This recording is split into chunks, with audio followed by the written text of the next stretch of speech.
The kitchen window viewers எல்லாருக்கும் வணக்கம். எல்லாரும் எப்படி இருக்கீங்க? இன்னைக்கு நம்ம ஒரு கட்லெட் ரெசிபி பார்த்துடலாம். பொதுவாக வந்து கட்லெட் வந்து நம்ம சிக்கன் அப்படி இல்லைன்னா உருளைக்கிழங்கு வச்சு தான் செய்வோம். இன்றைக்கி ஒரு புது இன்க்ரீடியண்ட் வித்தியாசமானது சேனைக்கிழங்கு வச்சுட்டு நம்ம ஒரு கட்லெட் பார்த்துடலாம். இதுக்கு ஒரு 1/4 கிலோ சேனைக்கிழங்கு எடுத்து நான் தோலெல்லாம் நீக்கிட்டு தண்ணி வந்து எடுத்து வேக வச்சுட்டு அதே போல் துருவி வச்சுருக்கேன். இதில் உப்போ மஞ்சள் பொடியோ எதுவுமே போடல, வெறும் சேனைக்கிழங்கு மட்டும்தான் தோல் நீக்கி துருவி வச்சுருக்கேன் வேக வச்சுட்டு. அதுக்கு அது கூடவே நம்ம சேர்க்குறதுக்கு கட்லெட்டுக்கு நம்மளுக்கு ஒரு வெங்காயம் தேவைப்படும், 2 பச்சை மிளகாய் நான் 2யும் சாப்பரில் போட்டு பொடிசாக சாப் பண்ணி வச்சுருக்கேன். அதுபோல் கொஞ்சம் ஒரு கொத்து கொத்தமல்லி தேவைப்படும், இஞ்சி சின்ன துண்டு ஒரு அங்குல இஞ்சி வந்துட்டு நறுக்கி வச்சுருக்கேன், சாட் மசாலா ஒரு 1 டீஸ்பூனு, அதே போல் மிளகாய் பொடி வந்து ஒரு டீஸ்பூனு, உப்பு வந்து தேவையான அளவு. இதுக்கு எண்ணெய் வந்து நம்ம ஷாலோ ஃப்ரை தான் பண்ண போகிறோம். ஸோ எவ்வளோ எண்ணெயோ ஒரு 1/4 கப்பு இருந்தால் போதும். இந்த அளவுக்கு ஒரு 8லேருந்து 10 கட்லெட் கிட்ட வரும்.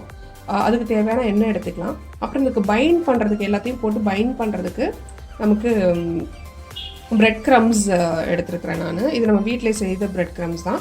இது எவ்வளோ தேவையோ பைண்ட் பண்ணிக்கிற அளவுக்கு எடுத்துக்கலாம். இப்போ வாங்க எப்படி பண்ணுறதுன்னு பார்த்துருவோம்.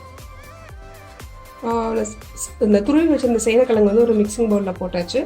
இப்போ நம்ம அதில் இஞ்சி சேர்த்துடலாம். இது எல்லாமே ஒன்றா சேர்த்துற வேண்டியதுதான். நம்மளுக்கு கொத்தமல்லி, மிளகாய் பொடி, சாட் மசாலா,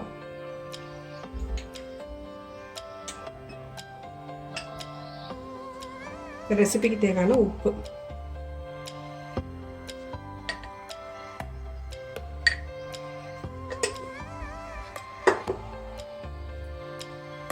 இது எல்லாம் நம்ம வந்து ஒன்றா கலக்கிக்கலாம். அது கூட வெங்காயமும் நம்ம சேர்த்துடலாம். இப்போது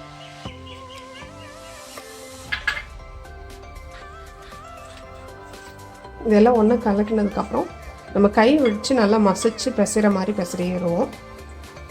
இதுக்கு எவ்வளோ தேவையோ நம்ம வந்து பிரெட் க்ரம்ஸ் இதில் சேர்த்து நம்ம மசிச்சிடுவோம்.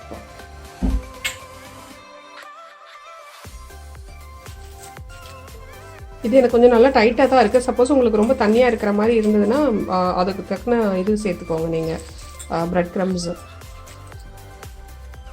இது வந்து அப்படியே நம்ம சின்ன சின்ன பால்ஸாக வந்துட்டு எடுத்து வச்சிடலாம். அதுக்கப்புறம் ஃப்ளாட் பண்ணிவிட்டு நம்ம ஆஸ் யூஷுவல் நம்ம கட்லெட் பண்ணுவோம் இல்லையா, அந்த ஷேப்க்கு வந்து இது பண்ணி ஷாலோ ஃப்ரை பண்ணி எடுத்துக்கலாம். நான் இப்போ எல்லாம் இது பண்ணிவிட்டு ரெடி பண்ணிவிட்டு காமிக்கிறேன் உங்களுக்கு. நம்ம இப்போ ரெடி பண்ணி வச்சுருந்தோம் இல்லையா, அந்த பால்ஸ் இந்த கையளவுக்கு எடுத்திருக்கேன். இதை ஜஸ்ட் நம்ம ஃப்ளாட்டன் பண்ணிவிட்டு பிரெட் க்ரம்ஸ் இருக்கு இல்லையா, இதில் வந்து 2 பக்கமும் போட்டு கோட் பண்ணி ஓரமாக எடுத்து வச்சிடலாம். இதை எடுத்துகிட்டு நம்ம ஃப்ரிட்ஜில் ஒரு 30 நிமிஷம் வச்சிட்டோம்னா இது ஏன்னா கொஞ்சம் சாஃப்டாக இருக்கும். இப்போது ஹேண்டில் பண்ணுறது கொஞ்சம் கஷ்டமாக இருக்கும். ஃப்ரிட்ஜில் வச்சிட்டோம்னா கொஞ்சம் கட்டியாகிடும் ஒரு 30 நிமிஷத்தில். அதுக்கப்புறம் நம்ம ஷாலோ ஃப்ரை பண்ணி எடுத்துக்கலாம். இன்னொன்று பண்ணி காமிச்சிடறேன் அதுக்குள்ள.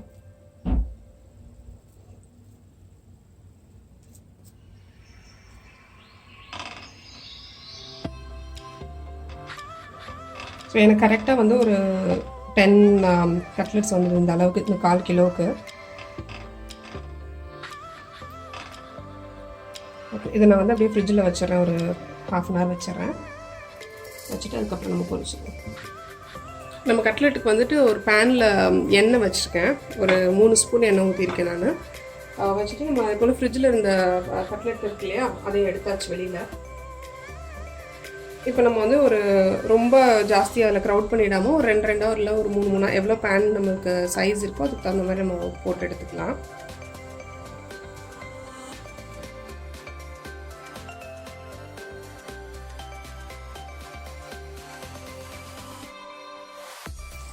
ரெண்டு சைடும் கொஞ்சம் கோல்டன் ப்ரௌன் ஆகிற வரைக்கும் நம்ம பொரிச்சு எடுத்துடலாம். இப்போ வந்து சேனைக்கிழங்கு வந்து சீசனில் இருக்குது.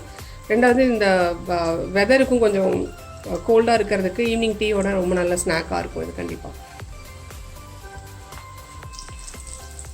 உங்களுக்கு 2 சைடுமே வந்து கோல்டன் ப்ரௌன் ஆகிடுச்சு. இப்போ நம்ம எடுத்துடலாம், ஒரு பேப்பர் நாப்கின் எடுத்துடலாம்.